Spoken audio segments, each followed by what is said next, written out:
for joining us. This is the inaugural episode of Dragon Fireside Chats. I am Madam Creatrix, and I am joined with the illustrious Erin Ryan.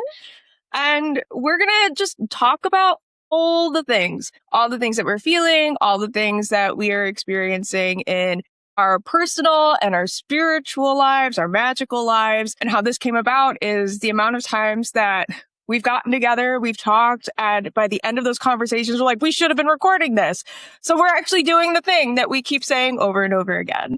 So this episode is recorded, but we're hoping to go live in the future with an actual live schedule. So join us as we sit around the metaphorical fireside and chat about things. Yay! Yes. And so we already kind of have some stuff we want to talk about. Okay. And like we do, we're just diving right into like the deep end of the pool, and we're going to talk about death. Yeah. Every time we sit down to talk about something, like in Spider-Man, how we have to relive Uncle Ben's death over and over again. Like, I'm sure everyone's kind of sick of that. So we're going to dive in. We're just going to start talking about it. Yep. So we're going to talk about death and the grieving process and how even as spiritual leaders, mentors in our community, how it still affects us in the different ways.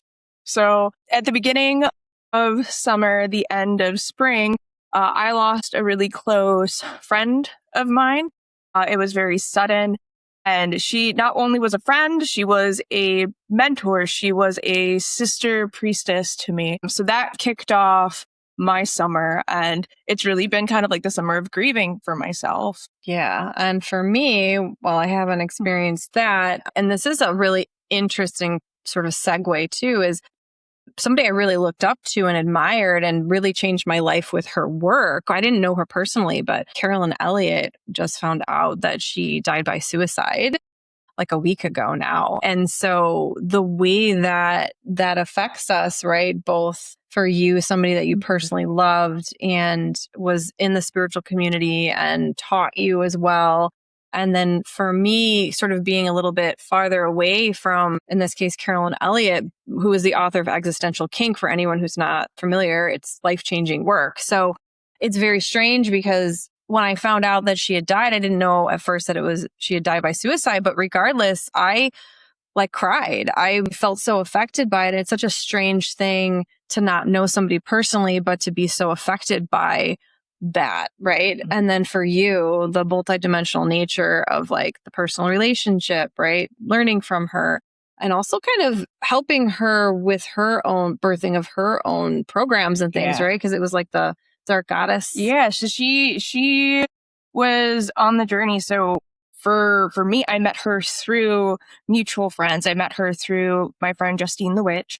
And it was when the Dark Goddess, I believe it was the second year or the third year that she was doing her program. And my friend's name is Kiani. And I met her through us both doing this container together. And from there, it was always kind of one of those things like, Justine was like, oh, you got to meet my friend Kiani. You got to meet my friend Kiani. You got to meet her. And I'm so glad and thankful that I did. But again, we were so far. So like we were not geographically close. Kiani was in Florida. Justine is in California. Like I'm here in Illinois. But even though we were so far apart, like the friendships kind of grew closer and closer and closer. And every time we got back together for the Dark Goddess Mysteries, like it brought us even more together because we were working through dark, deep, reflective things this last year. It's 2026. Yeah. So in 2025, Justine had asked us to actually be a part of her Dark Goddess Mysteries, not just in the capacity of being additional support for people, but actually taking on each of the goddesses and bringing our own magic to the mix. And from that, like we got even closer than before. So it really was like this multi-dimensional friendship that emerged from it because we got to know each other, not just in a magical sense, not just in a personal sense, but also in like a spiritual sense as well. Because when you're birthing this kind of magic, it's next level. Like, I don't know how else to explain it. And actually she was one of my first Reiki teachers. So I learned Reiki through you. But a little bit before that, I learned levels 1 and 2 through Kiani. Yeah. And then I redid everything because I was just like, this is one perspective. This is one kind of modality. I want to learn a full spectrum from like somebody else as well. Right. So, but she was my first intro to that. And I was just like, whoa. Yeah. So she has an imprint on everything that I do. She's in every time that I hold sacred space, anytime that I access this Reiki energy, she's always a part of me. So I still have to remind myself too, like, oh my gosh, like she's not physically here anymore, but she's still here. Yes. So it's grieving in multi dimensions. But yeah, and lost her very suddenly to illness. She was battling with cancer, and it unfortunately took her way quicker than we had anticipated. So it was very, I don't even have words for how it was. Like I'm still contemplating, like going through everything and understanding and making peace with a lot of it. But grief isn't like linear. It's very cyclical, isn't it? So I had one of my mentors, Stella Grace, she died from cancer. And that, I mean, I still grieve her. Like, and that was, I think, was it last year or the year before? I'm not great with time either. It's just, but it was shocking to me.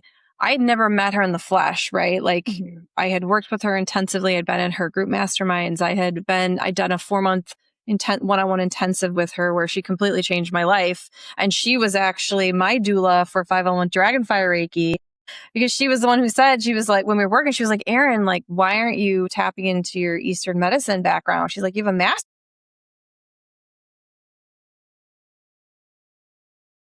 degree in traditional Chinese medicine and you're like not talking about it. And I was like, well, it was actually, I realized it was because I'm a white woman. I was terrified that if I stepped forward with that, I would be appropriating it. And I was like, no, I went and got a master's degree. Like, I'm not appropriating. So she was like, okay, we like look at this and invite that part of your medicine in. And then that's when the dragons came in and were like, hey, you're going to be bringing alchemical dragon fire and combining with the meridian system from traditional Chinese medicine and the 5 elements. So she was a big part of that for me. And so when she died, it broke my heart. Like, and it's really special when I do talk to other people who knew her and how much love they had for too. Like I was just talking to somebody yesterday actually about it. And like, because we're spiritual, like you said, like they're still with us in a sense, but it's not the same. And so it's like the human piece of like, we do believe that, you know, after we die, we're just not poof and gone. Like we can communicate with beings from the other side, including our loved ones.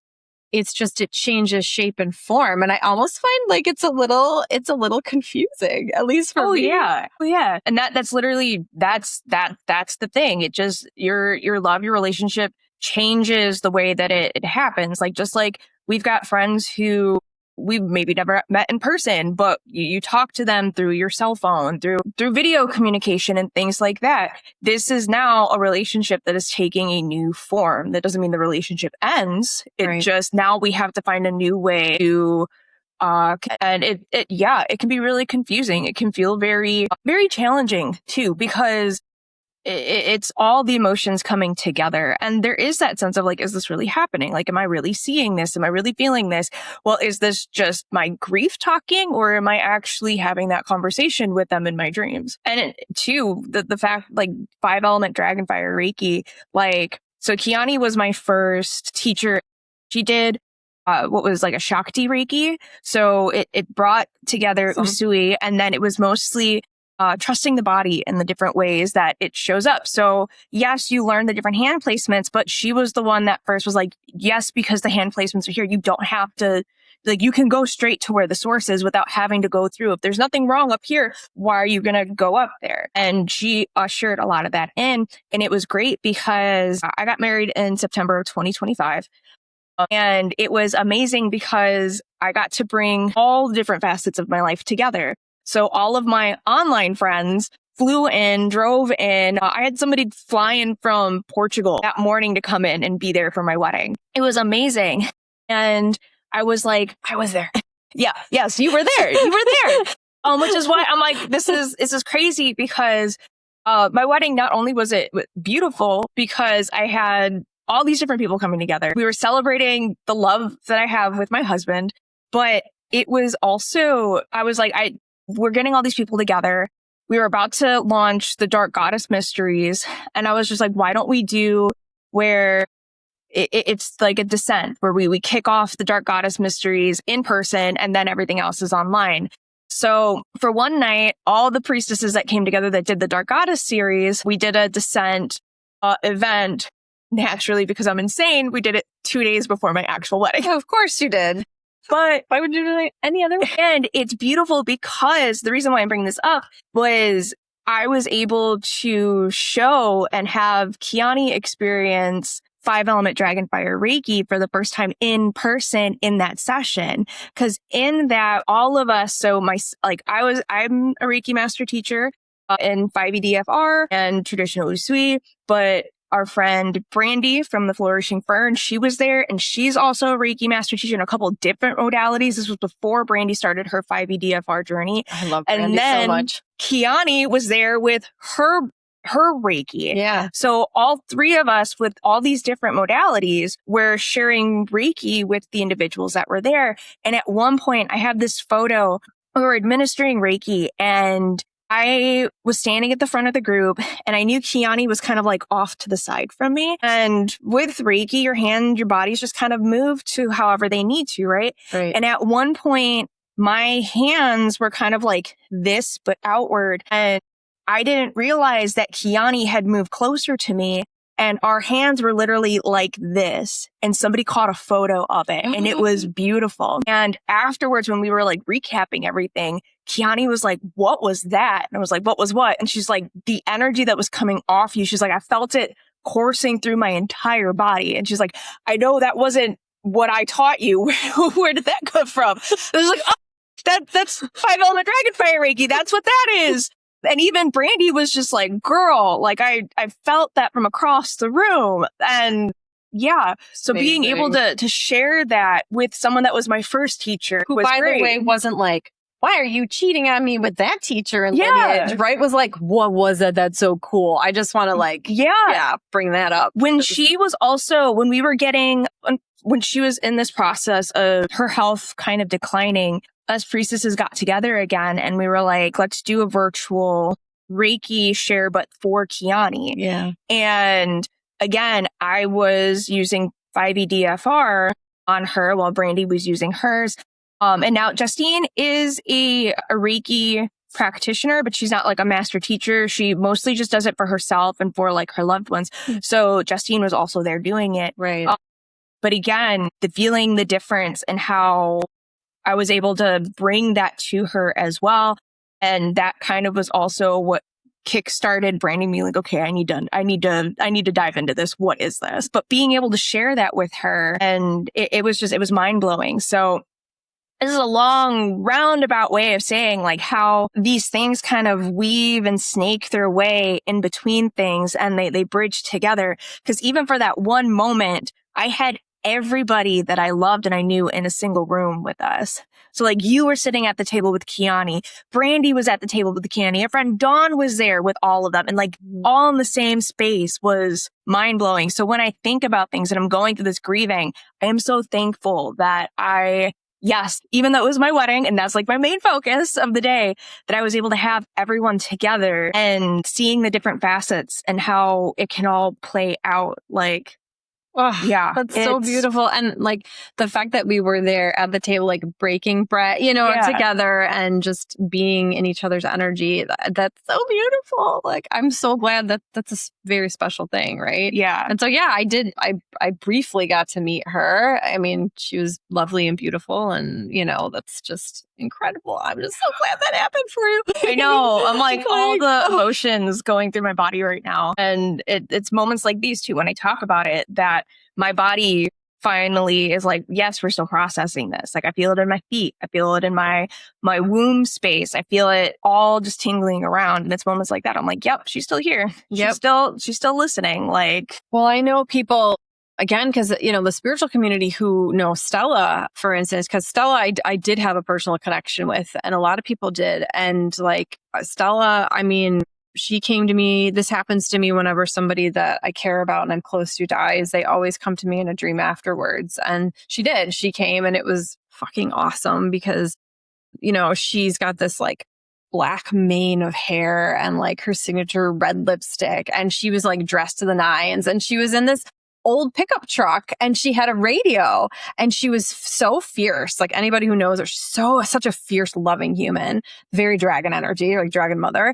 And she's like talking into this and she's like very focused. And it was like, oh, you're just getting started. You're transmitting. And it was very clear in that dream, like, yeah, she came to like visit me, but she also came to show me like she's doing a lot of work from the other side and she's broadcasting the signal. You know, I just started Rose Oracle and that's rose medicine. And like Stella was really deep into rose medicine and she's been like transmitting that to me and it's incredible. And I'm not the only person who's talked about this with her. So when we have these powerful women who transition over, I do feel like they are helping us. They are. Even this morning, I was like, Stella, like, I give you permission, like, come in, like, help a girl out, you know, just help, you know, support if that's something that she wants to do. And I know she does. And she has been doing that for so many of us. So I'm sure it's something similar, maybe not the same, but something similar with Kiani as well.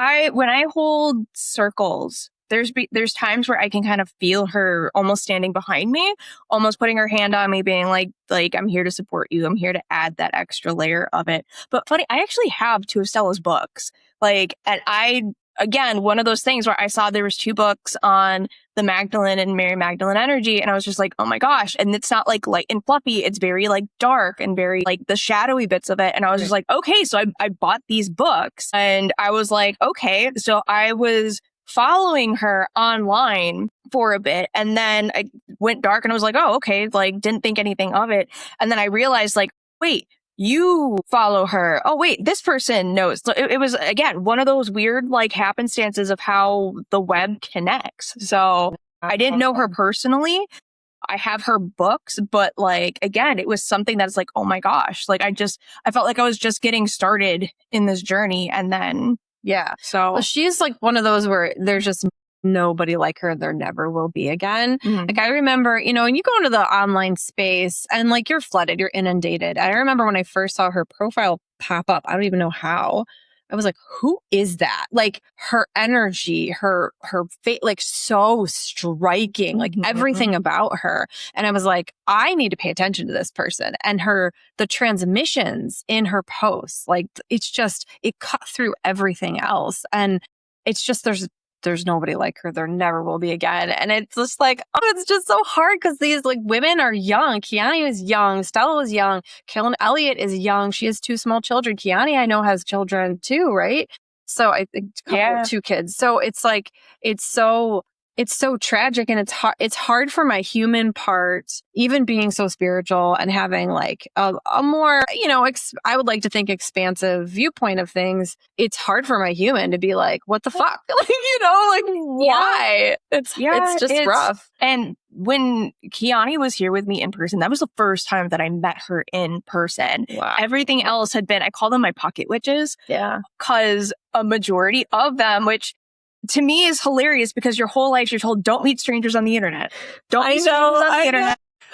Don't get into cars with strangers, like, but we have Uber stranger and danger. Yeah, exactly. Yeah. And some of my most amazing relationships all started from strangers on the internet. We were strangers on the internet. We were strangers on the internet. We just happened to be, right? Like, I know it's the same thing for me. And that's what was so striking because I had never met Stella. We wanted to meet in person.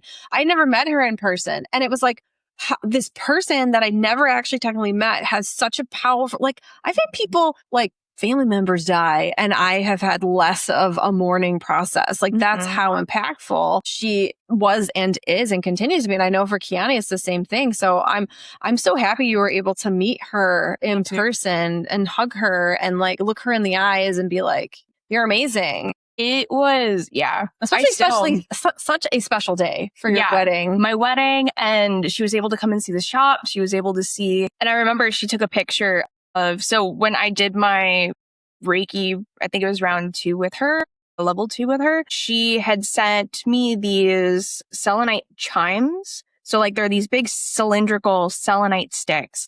And then she had these crystal, it's like a kit. So it had like crystals in it, and all the crystals in there were your main chakras, and then your soul star, your earth star, and the crystals relating to like each one. Right.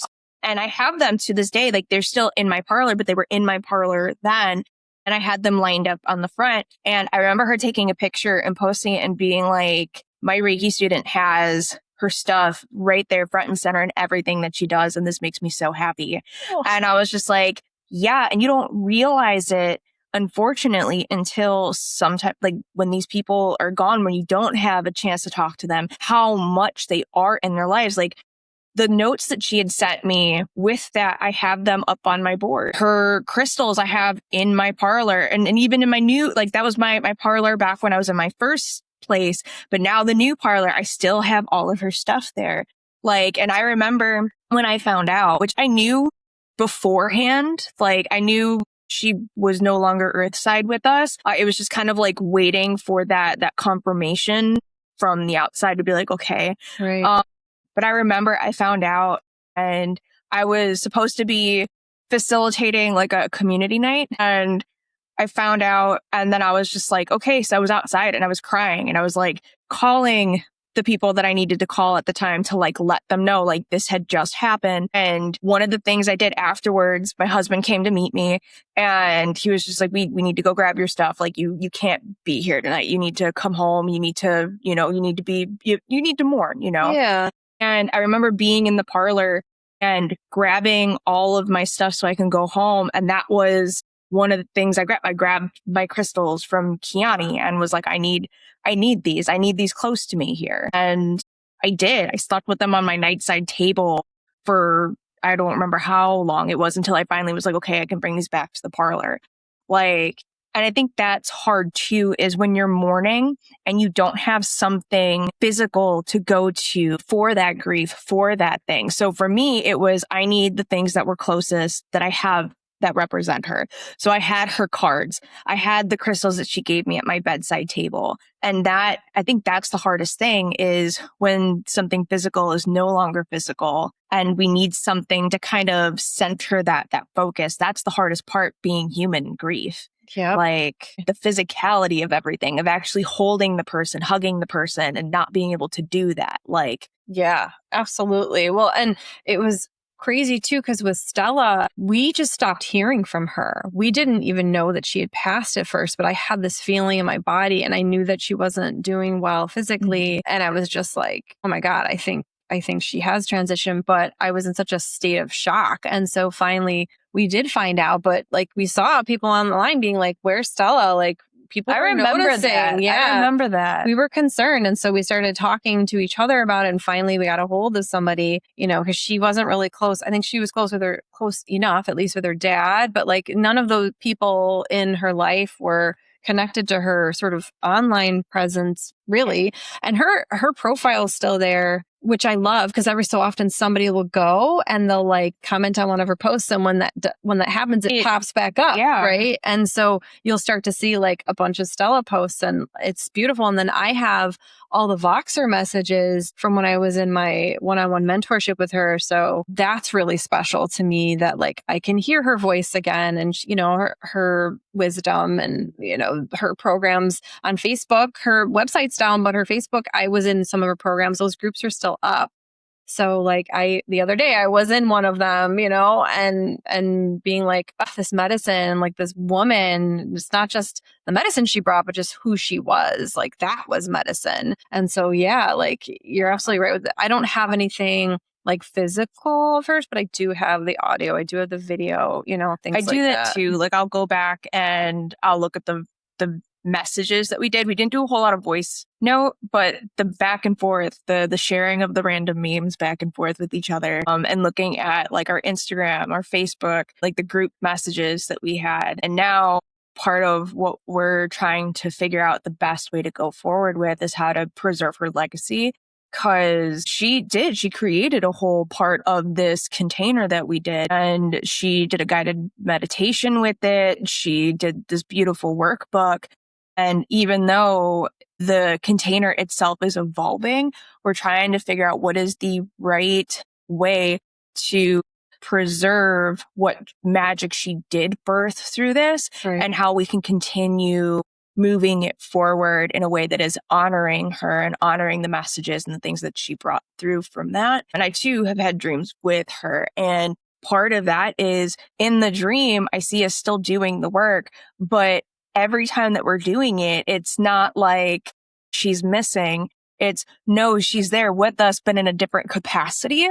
Right. And everyone's aware of that, which is so beautiful. But it's also so hard for me right now to be like, how? Because I'm not there yet. But it's rough. Lots of process. Well, and then what's wild too is like with Carol and Elliot and her passing, like people have, like there have been a lot of beautiful things said, and there have been a lot of really kind of judgmental, cruel judgments passed. And I get it, like, especially when we start talking about somebody taking their own life, that's highly triggering. You know, I was telling you before we started, like, I grew up with a suicidal mother who attempted suicide multiple times. I actually do consider that she died by suicide, even though she technically didn't, because she died of cirrhosis of the liver from alcohol, right? So, like, to me, that was a slow suicide, right? I grew up in that environment, so it is very triggering. But to me, if somebody is at that place, like, I just have a lot of compassion for the amount of suffering, because, you know, she has small kids, and I'm sure she loves her children. Do you know what I mean? So it just shows you the depth of despair that somebody might be going through. And like, I know people who've had other people who have died this way, and they're angry at that person. And I understand the anger too, like completely, because it doesn't just affect that person who's passed, it affects everyone. So there's, like you said at the beginning, there's no right way to grieve. There's like, it's cyclical,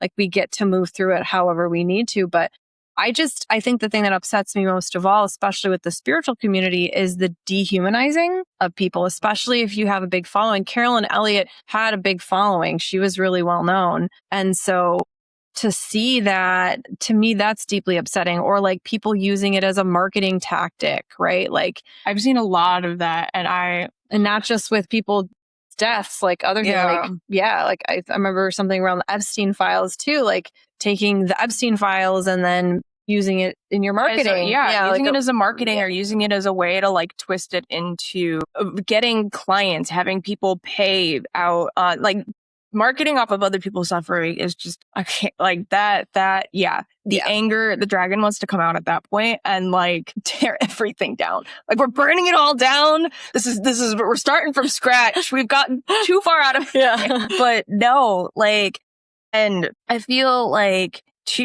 like suicide in itself is a very heavy topic because there's so many different layers to it. It's not simple. It's not simple. When I was growing up in my teen years, I had a really close friend that died by suicide, and I saw firsthand the effect that it has on everyone involved. And especially growing up and having it happen in such a small town, like, time is so very skewed, because no matter who you talk to and have them remember and relay that time, like, death in a small town is its own thing, because there's always going to be a before and an after, because nothing is ever the same. That's like the definition of big T trauma, because, you know, there's little T. I know you know this, but anyone who's listening, there's little T trauma and big T trauma, and little T is like, it's just like happening all the time, like neglect, for instance. But big T trauma is there's a before and there's an after. And so, it's a collective trauma and wound. And with it too, like, so you talk to everybody, and it was like everyone was finding out while it was happening. And this was like in the early stages of like Facebook and everything. And it was like the person across the street was experiencing it. So they're talking to their friend on Facebook as it's happening. And that friend is also multitasking and talking to other people. So like all these things are happening. And then meanwhile, like the actual friends are getting bits and pieces of it. And it just, all of it is, it's insane. Like, time is not time. It's like when you set sacred space, when you're in a magical practice and you're in a meditative state, you're going from Chronos time to Kairos time. And trauma also has that effect. It puts you in that liminal space. So it's like everything is happening all at once.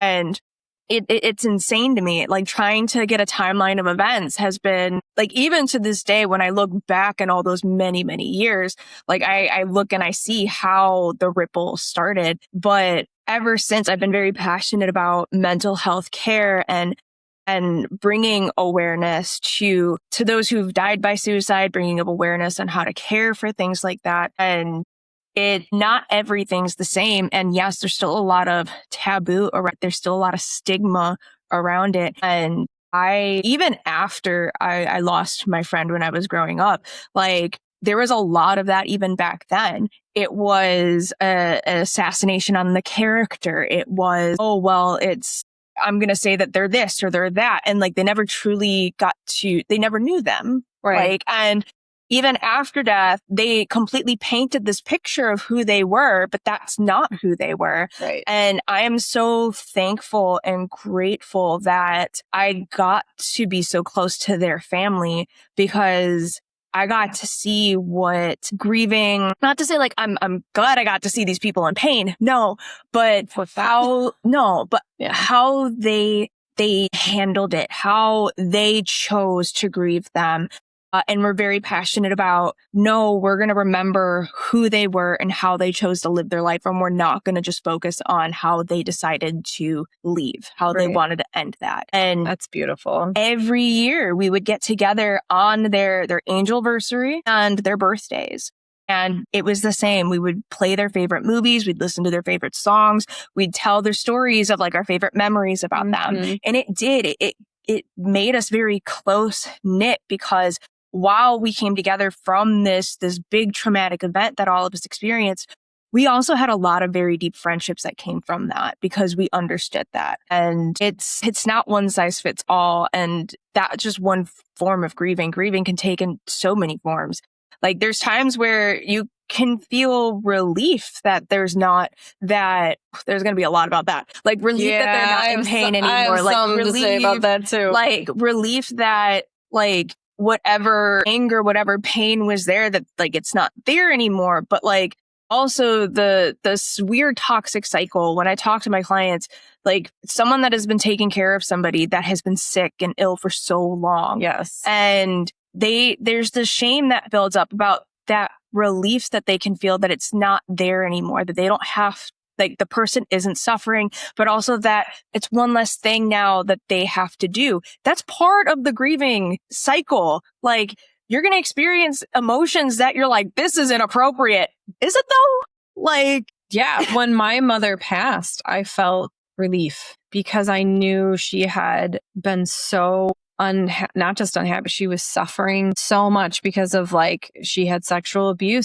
ongoing sexual abuse as a child, and it deeply obviously affected her, and she could never get past it. So she was in living hell, and so, which is why she turned to alcohol and addiction, and she was in abusive relationships and, all this kind of stuff. Like after my parents divorced, my dad never abused her, but when they divorced, I just watched her do that. So it's like, it's very difficult to watch somebody that you love and care about be in pain. And so there is a certain amount of relief, because especially for me being so energetically sensitive and spiritual, because like I could feel her move out of her body, and I could feel the lightness that she had, because she no longer is sort of the human pain had cracked off of her energy and her soul and who she is. But I also have been mourning her. I mean, that was back in 2007 that she died, and it's that's like almost 20 years. I still mourn my mom. So it's very difficult, because you can feel some of those things too. And like you said, nothing's actually wrong. It's all perfectly human and understandable to be experiencing that. Yeah. Funny enough, my first teacher, my first mentor in all of this was my friend who died by suicide. And he would come to me and show me the things that I'd have to do. He taught me how to ground myself. He taught me how to shield myself, how to protect myself. Yeah. He helped usher in some of the things that I was experiencing, and was like, hey, I'm going to show you these things, but you're going to have to learn how to navigate it. And that alone was, again, like, am I really dreaming about them? Or like, are they actually showing up? Or is this like my grief talking? And it was this whole like ball of chaos that I was experiencing while I was also mourning them and grieving and trying to understand all the things that come with that. So they were my very first taste of what it can look like when they're on the other side. And it's not all fire and brimstone. And it's not like, oh, well, they're gone. There's never going to be anything else. Like, it shows me that even more so how far removed we are from the death and dying process, but also that otherness on how, again, that relationship morphs into something different. Yes. And I actually got to know more about my friend. I got to know closer, or like got to be closer to them actually after they passed, which is weird to say because like I knew them when they were alive. We were in school together. We were in so many classes. Like we were drama kids through and through, like theater. Hell yeah. Yeah. Like, but I got to know them in a different level and it deepened the relationship. Yeah. And to this day, they still come and see me. They still come and visit me. Like whenever something big is going to happen, there they are. And it's almost like, I'm so happy to see you, but what's happening? Oh, what? What? Why are you here? Why are you here? You show up when big things show up. Yeah. With my mother, I do in a sense feel closer to her because I was estranged from her because as a kid, I just couldn't be around her. You know, by the time I would think I was 15, I just was completely estranged from her. So when she died, like it felt safe again to be closer to her, even though I had to process a whole lot. I had been sort of mourning her death for years because I knew what was going to happen. Like it was just the unfortunate logical conclusion to that. So yeah, it's wild how different it can show up and then it changes, and like I'll think that I'm like, okay, I'm done, like I'm good. And then I'm like, nope, I'm not done. Like there's another layer here. Or then, you think it's all negative and it's actually, there's something really beautiful about it too. Like I have multiple clients who are death doulas. And when they talk about death, it's the most incredible thing because they talk about the beauty in it and the sacredness of it and the honor for them and being able to be there for people when they're transitioning. And so it's like, as a culture, I really feel like we have a lot of gap to fill around death and learning how to we don't even have to be okay with it, but just like accept it and not try to like deny it or shove it in the closet. Yeah. You know what I mean? And just like, it can be, one thing that helps me with when I think about death is the second most natural thing we're ever going to do besides being born is to die. Like that's just a natural part of the cycle. And there's something so comforting for me about that. And I do believe in reincarnation. I do believe that, we can come back again. And so I think that that's really comforting too. And, doing what I do. Like, so when I do my sessions and when I do my spiel on like, who's Madam Creatrix? What do I do? The first words that usually come out is like, I'm a psychic medium. And then, the rest falls out. But I find myself having to go back and be like, hey, I have to disclose the mediumship because I never know who's going to show up when we connect. However, if you are looking for somebody that is specifically a medium, I refer people out. That's how I am too. That's exactly how I am. It's not my main thing, but I have people who sometimes show up. Yeah. And I love that there's people out there that they're like, that's my bread and butter. I love talking to the dead. Oh, yeah. Like, and that's great. And I love being able to say, hey, here's these people that I can send you to. Yep, same. But I have found that it's not my zone of genius. It's not mine either. It's how I started off. It's how I got to where I was the dead, talking to the dead. But it also shows me too, like anytime that I have come across somebody on the other side that chose their way of how they're going to die, like it's not at all what we have been told. It's not at all that stigma. And even like there's been times where clients have come through, dearly departed clients have come through, I should say, and they don't show up in the way that we're like, oh, well, if they choose to go that way, like, well, this is what's going to happen. Like I've had clients show up and it was because this physical life was so limiting and it was so difficult for them and they were not comfortable being in the physical body. So they knew that what they had to do wasn't going to be accomplished this way. So they chose to go and that way. And their next step is doing it in another level. And it's like, it's so hard to talk about it or how to like bring that forward, especially when there's so much stigma, especially when there's so much taboo around it. Yeah. Like that I find that it's tough. Like, how do you explain that to somebody, or how do you talk to somebody that is like, their whole thing is, I want to talk to my dearly departed loved ones, but like, this is what's going on, right? So I find that like, I love that there's mediums. I love that I can send people to them, but I can't do the mediumship because I find that I like focusing on the living. I like focusing on what they've got going on and how can they navigate this thing we call life together. For me, I'm obsessed with what people are creating, like their creations, like, you know, spiritual doulas. Like, we love that shit. Like, you know, Madam Creatrix. Exactly. It's in the name. It's the name. It's literally in your name. Exactly. So you understand. I'm the same thing. I'm much more of the living, right, than that piece. But I love that there are people, really gifted people, who can do that work. Yeah. You know? Yeah. I even, for a while, was studying death doulaship, especially with some of the deities that I work with. Yeah. Like Hades and Hecate. Like, totally. They deal with the dearly departed, the in-between, the liminal, the ex-living. And I was like, okay, well, maybe this is the route for me. Maybe this is where I'm going to go. And right around when I was experiencing and like thinking about doing that, my grandfather on my father's side of the family was in the process of dying. And I remember getting the phone call of my dad calling me and being like, hey, grandpa's not doing too well. You should probably make your way to the hospital. You know, this might be your only chance to. And I was really kind of conflicted because I'm not really close to that side of the family. But I was like, you know what? I want to come. I want to make my respects. I want to do this, right? And that whole scene of going to the hospital, getting to talk to my grandfather, and it really put into perspective how far removed we are from it. Because I remember showing up and my grandfather was very much aware, like, that he wasn't going to be there much longer. I was aware, being a medium in a hospital, especially if somebody's like on their way out, like, there maybe was 4 of us in the room, including my grandfather, but there was way more people in that room than what we could see. Yeah. Right. And I could feel my grandmother, who again, I was not close to at all, but I could feel her there.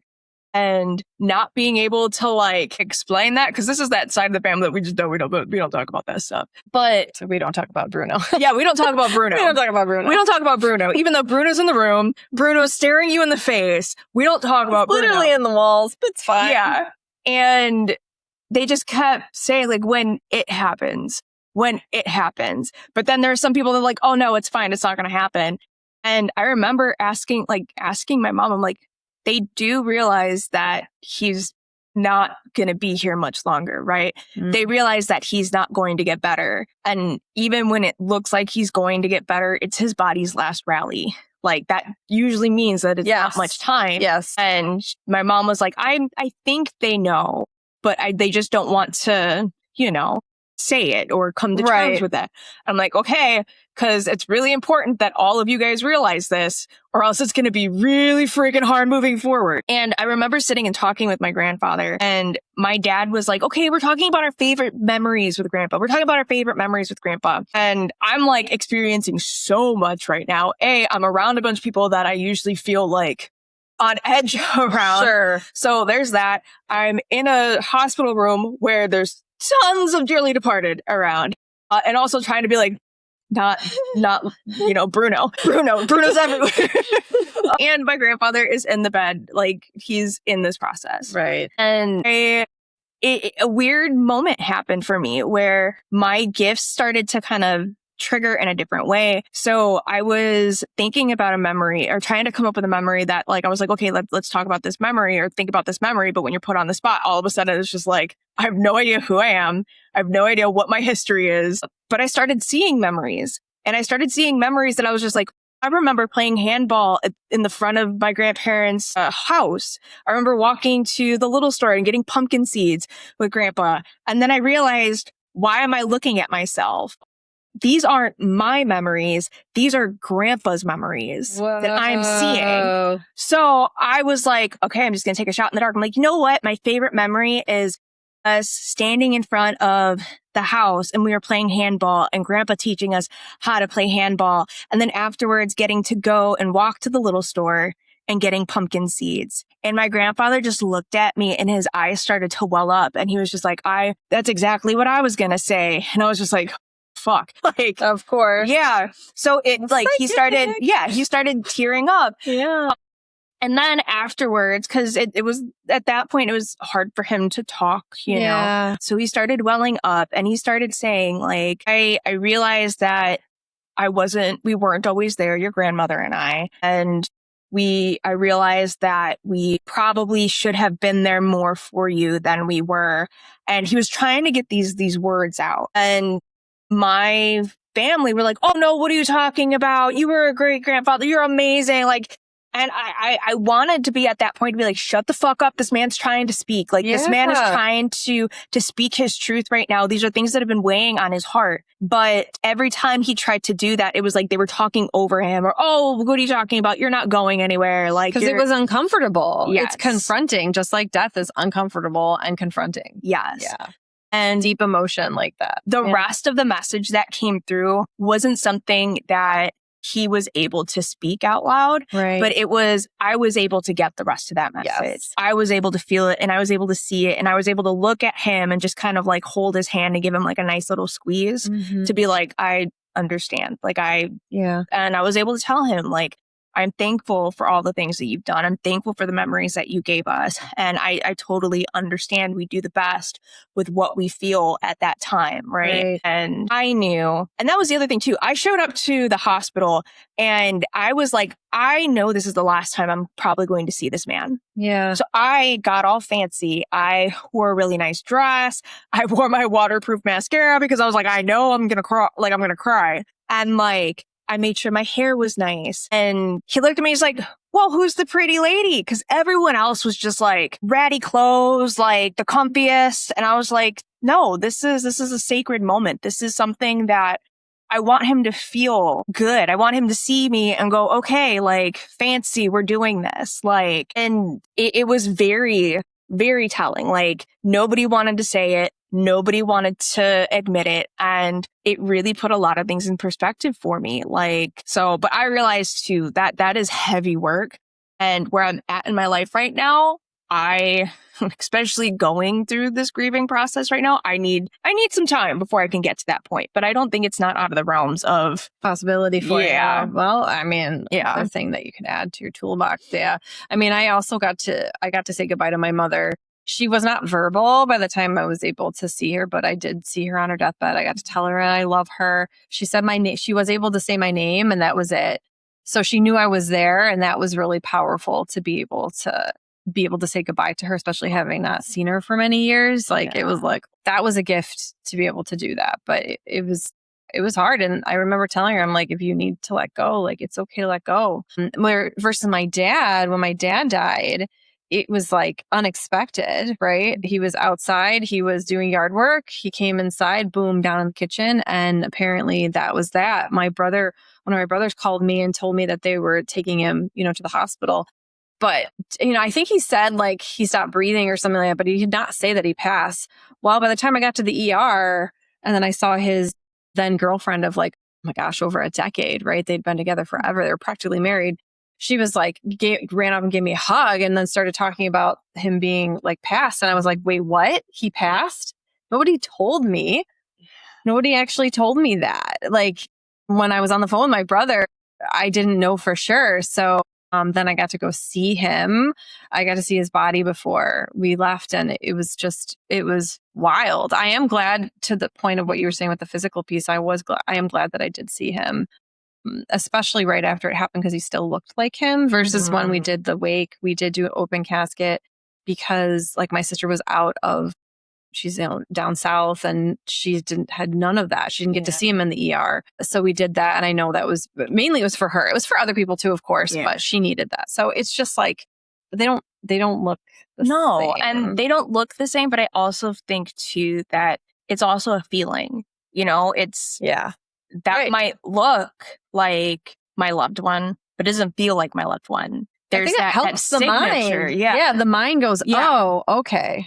Right. Like when I teach people about how to navigate feeling different energies and stuff. That's one of those things that you can't put your finger on it. You can't, but you can very, very clearly see and feel like this is not that person. This is a shell. Yeah. And it helps. I think it helps the grieving process. As hard as it is, it helps the grieving process. It helps the mind start to make sense of like, okay, this is what has happened, and accept it. Yeah. And then you can, move on and try to honor. Right. And that's what we're doing. To me, that's what this is. Yeah. This whole fireside chat is us just honoring the people that we love. I know I didn't even get to everybody, and that's fine. Like, This has been amazing, though, being able to I remember one of the small things, too, is when my friend who died by suicide passed, right? It was a lot because I hadn't fully experienced mediumship to that degree yet. But I do remember, like, you talking about that, it triggered a memory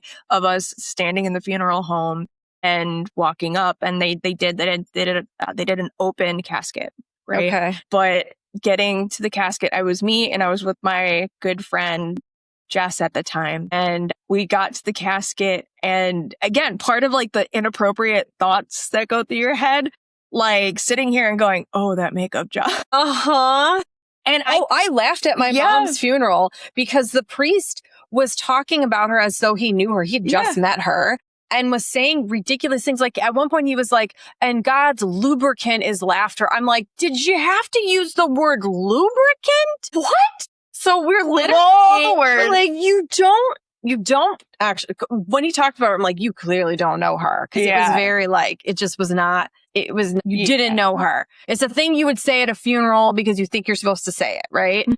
And then to say something I'm like, whoa, like we busted out laughing, like highly inappropriate at a funeral. Yeah. I feel it was one of those moments too. So like, I'm standing there and I'm taking every ounce of willpower to not laugh at the makeup job. And I felt them standing behind me, and even they were like, who the hell is that? Like, who's that? Yeah. Like it was bad, but it's one of those small little nudges, and I'm like, what is this? I'm already experiencing so many different things right now. Like, is that a thought in my head? Is that something that's here? Am I making that up? Or But it again, it was like, it doesn't feel like them.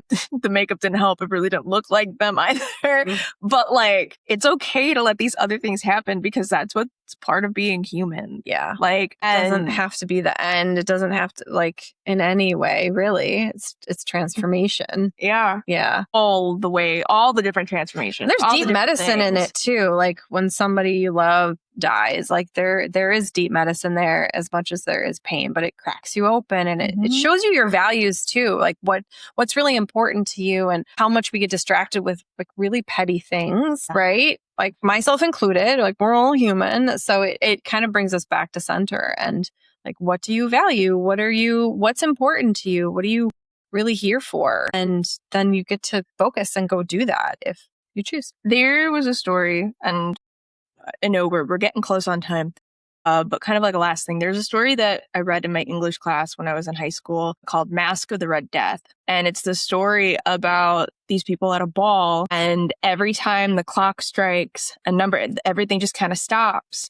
And everyone's kind of looking around, and you like make your way through these rooms. Now, again, it's been a very long time since I've read the story, a very long time since all of that. But I remember like every time that it stopped, like the mask was following the character, like the main character, like kind of through things, right? And when people pass in our lives, when we have these big moments, like where we have to contemplate, like we're really faced with our mortality at that point. Like, and when we're faced with that, like exactly what you said, where we're faced with what truly matters to us, where are we putting our effort, our energy, our morals and our ethics and all that stuff. Like, what is important to us? Yeah, the essence and what is left unsaid, what's left undone, like not left unsaid to the people that we care about, what's left unsaid about, like, especially as, being spiritual doulas, being so spiritual, what medicine are we here to transmit that we haven't like done yet? Yeah. Yeah. Last words are always very important. So making sure like the last time I talk to somebody, because I never know what could be the last time, like what those final words could be. And I like to always have it be like, I love you, or I appreciate you, or because that could potentially be the last time. I had a boyfriend. So my first major relationship, we were together for like 3.5 years, and his parents, I actually lived with his parents and him for a while. And they were amazing. His dad was like my second dad. Like that man, I loved him like a father. And so my boyfriend's dad and mom used to always say, I love you. And they actually said, like, we make a point of saying, I love you and giving each other a smooch before we say goodbye because we never know when it'll be the last. Well, he ended up getting into a motorcycle accident and passing. So that was my first real, I think it was like 19-ish when that happened. And so like they got to say, I love you to each other because that's what they did. So yeah, this is our first fireside chat. We might as well start with the heavy, the deep, and like, why not? This is how we roll. Yeah, this is everyday stuff. What we do in our free time anyway. Thank you for being here. How do you transition from that? If you made it this far, thank you for being here. And, we want to keep doing things and see how this evolves. Like we activate each other as channels and it's going to be exactly what it needs to be. So thank you. Thank you. And we'll post all the different things when we get a schedule together and we go live. So, or let us know if you're catching the replay. This is recorded, so you will be catching the replay. But if there's anything you're interested on us talking about, or you yourself have a story that you would like to share that we can talk about, let's, send us a message or comment or whatever you feel comfortable. But yeah, this is just two hot dragons coming together and having some deep real talk. Amazing. So we love you and we'll catch you on the next one. Bye-bye.